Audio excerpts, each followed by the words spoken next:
श्री शिवाय नमस्तुभ्यम महाराज। आप सभी लोग जानते हैं कि 15 नवंबर को उत्पन्ना एकादशी है और उत्पन्ना एकादशी का चाहे व्रत तोड़ लेना, लेकिन ये 3 चीज खा लेना। छप्पड़ फाड़ कर होगी धन की वर्षा। महाराज उत्पन्ना एकादशी के दिन बिना किसी को बताएं चुपचाप ये एक चीज खा लेना और कुछ ही समय में चमत्कार देखना, आपके समस्त परेशानियों से छुटकारा मिल जाएगा और आपके घर में इतनी धन दौलत आएगी कि आप बैठे बैठे संभाल नहीं पाएंगे।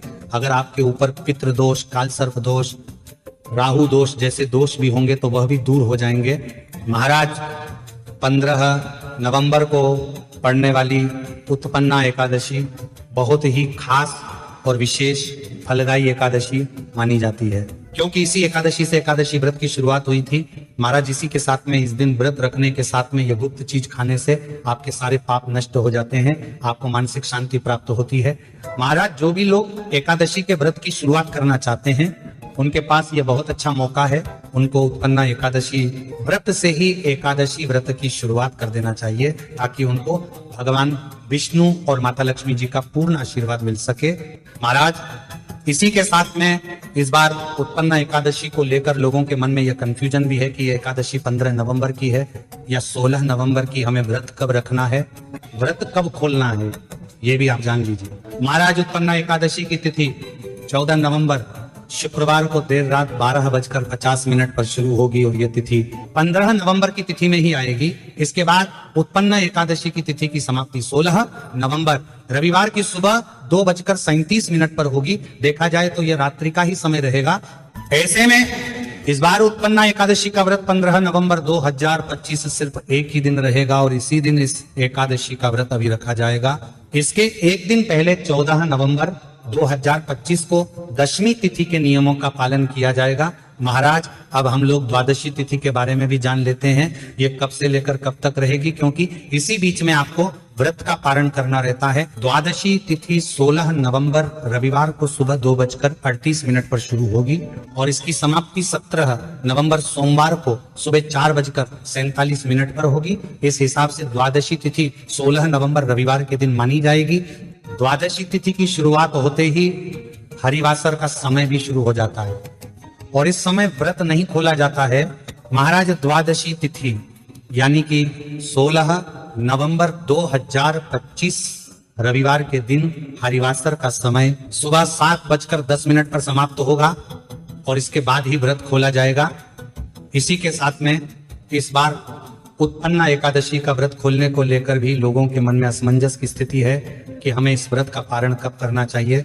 अगर आप लोग इस व्रत का पारण सुबह कर रहे हैं तो आपको 16 नवंबर को सुबह 7:15 से लेकर सुबह 8:45 के बीच में आप अपने व्रत को खोल सकते हैं। अन्यथा फिर इसके बाद में व्रत पारण करने का समय दोपहर को 1:10 से शुरू होकर दोपहर 3:18 के बीच में व्रत खोला जा सकता है। महाराज उत्पन्ना एकादशी व्रत का पारण हमेशा शुभ मुहूर्त में ही करना चाहिए, ताकि हमें हमारे व्रत का पूर्ण फल मिल सके।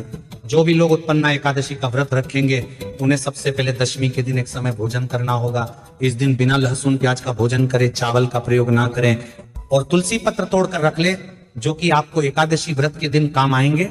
इसके बाद आप अगले दिन एकादशी व्रत को धारण करें, संकल्प लेकर व्रत की शुरुआत करें और पूरा दिन व्रत रहे। इस व्रत में फलाहार कर सकते हैं, कोई परेशानी नहीं, और पानी भी पी सकते हैं और फिर अगले दिन जाकर आपको शुभ मुहूर्त में अपने व्रत का पारण करना है और इस दिन आपको चावल जरूर खाना चाहिए। महाराज इस तरीके से आपको इस उत्पन्न एकादशी के व्रत को रखना चाहिए। महाराज कई सारे लोगों का यह प्रश्न है कि अगर हम लोग 15 नवंबर उत्पन्ना एकादशी का व्रत रख रहे हैं तो क्या हम लोग इस दिन फलाहार खा सकते हैं?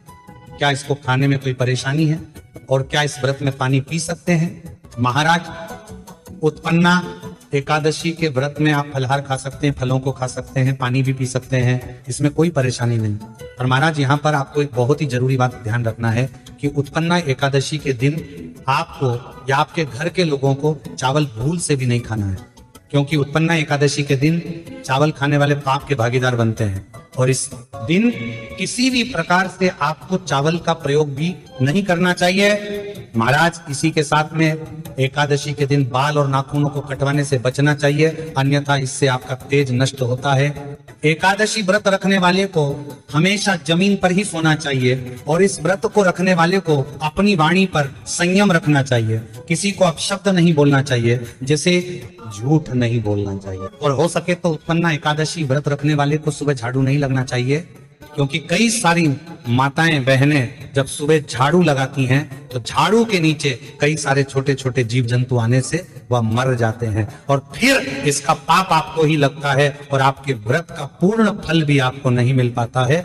इसलिए एकादशी व्रत वाले दिन आप अपने घर के किसी और सदस्य से अपने घर की झाड़ू या साफ सफाई करवा लें। महाराज इसी के साथ में उत्पन्ना एकादशी के दिन ओम नमो भगवते वासुदेवाय नमः मंत्र के जाप का आपको कई गुना फल मिलता है और इस मंत्र के जप को करने से आपकी कई सारी परेशानियां दूर हो जाती हैं, आपकी मनोकामना भी पूरी हो जाती है। महाराज इसी के साथ में एकादशी व्रत वाले दिन सुबह देर तक नहीं सोना चाहिए। सुबह ब्रह्म मुहूर्त में उठकर स्नान करके अपने व्रत का संकल्प लेना चाहिए। अगर कोई व्रत नहीं रख रहा है तो वह नॉर्मल अपनी पूजन पाठ भी कर सकता है।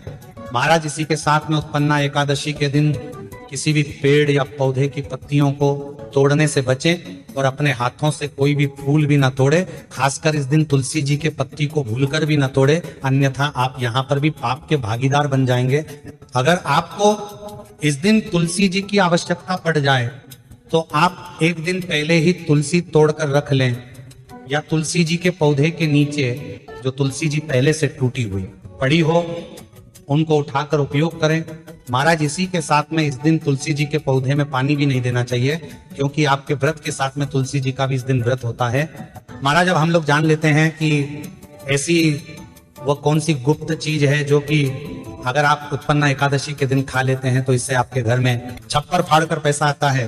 तो महाराज सबसे पहले हम आपको ये बता दें कि इस दिन आपके घर में कोई व्रत रखे चाहे ना रखें, पर आपके घर में प्याज लहसुन वाला भोजन नहीं बनना चाहिए और ना ही सेवन करना चाहिए। इसी के साथ में इस दिन सिर्फ अपने घर का ही बना हुआ भोजन खाना चाहिए, बाहर जाकर भोजन नहीं करना चाहिए। महाराज इसी के साथ में उत्पन्ना एकादशी व्रत में तंबाकू, गुटखा, खैनी, मदिरा आदि का सेवन भी पूर्ण रूप से निषेध है।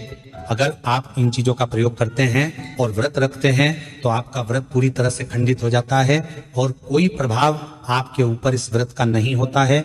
महाराज 15 नवंबर उत्पन्ना एकादशी को आप लोग व्रत रखें चाहे ना रखें, पर आप लोग अपने घर का बना हुआ शुद्ध और सात्विक भोजन ही करें, जिसमें नॉर्मल दाल रोटी ही आपको इस दिन बनाना है, चावल नहीं बनाना है। महाराज इसी के साथ में इस दिन नाश्ते में पोहा वगैरह भी नहीं खाया जाता है, क्योंकि यह भी चावल से ही बनता है। इसी के साथ में सेब, फल, केला और जो भी फल आपको मिले वह भी आप खा सकते हैं। महाराज इस दिन जो भी लोग उत्पन्ना एकादशी का व्रत रखें, अगर वह लोग कुछ भी खा रहे हैं तो वह सबसे पहले भगवान विष्णु और माता लक्ष्मी जी को भोग लगाकर अगर उस चीज का सेवन कर रहे हैं तो वह चीज आपके लिए अमृत समान होगी और आपके जीवन को बदलने वाली होगी। महाराज इस दिन सीताफल का भोग भगवान को लगाकर खाना भी बहुत ही शुभ माना जाता है।